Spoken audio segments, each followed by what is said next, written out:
मानव तस्करी के मामला एक सामने आया है। किसी के साथ ठगी हुई है जो म्यांमार को लेके जा रहे थे। पुलिस ने इसमें गिरफ्तारी की है सर। क्या सारा मामला रहा और किसकी गिरफ्तारी हुई है सर?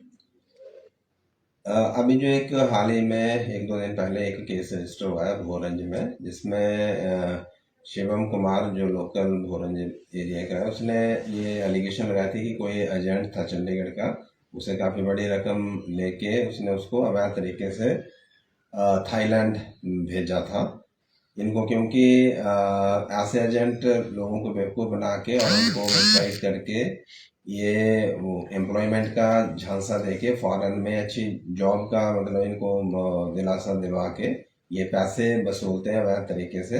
तो ऐसा ही एक ठगी का मामला सामने आया जिसमें एक एजेंट था चंडीगढ़ का, और ये लोकल जो विक्टिम था शिवम, ये क्योंकि भोरंज के इलाके का था तो ये उनके संपर्क में था, और इसको इन्होंने ये बताया था कि थाईलैंड में इनको बड़ी अच्छी नौकरी दिलवाएंगे, पर इसको अवैध तरीके से थाईलैंड ले जाके म्यांमार भेज दिया गया। और वहाँ पे म्यांमार में क्योंकि ऐसे लोगों से साइबर क्राइम करवाए जाते हैं, इनको कंपेल किया जाता है ऐसे काम करने के लिए, जो साइबर जिसको हम साइबर फ्रॉड भी बोल सकते हैं।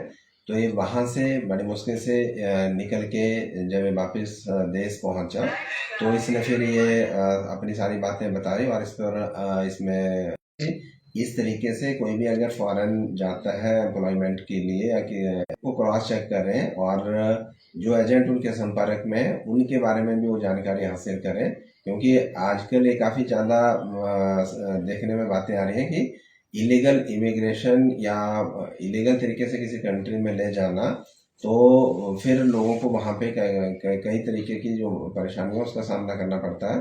तो ऐसा ना हो, लोगों को सचेत रहने की ज़रूरत है।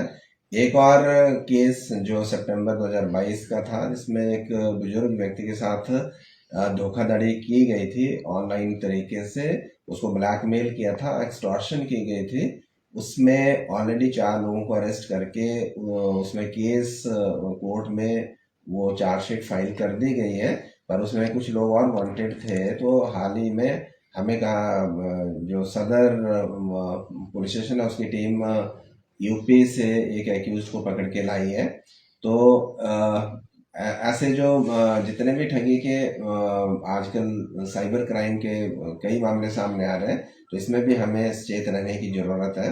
अगर कोई भी व्यक्ति किसी भी तरीके से ब्लैकमेल करता है तो उनको डरने की ज़रूरत नहीं है, और वो किसी भी इन्वेस्टिगेटिंग एजेंसी या पुलिस के पास इन चीज़ों को रिपोर्ट कर सकते हैं और इन मैटर से खुद को बचा सकते हैं, क्योंकि इसमें बचाव ही एकमात्र तरीका है, प्रिवेंशन ही इसका क्योर है।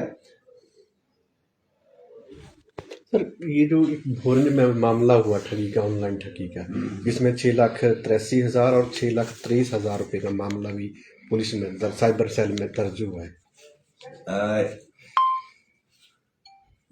जो मेरे जानकारी में इसमें केस रजिस्टर हुआ है वो मैंने आपको जानकारी दे दी।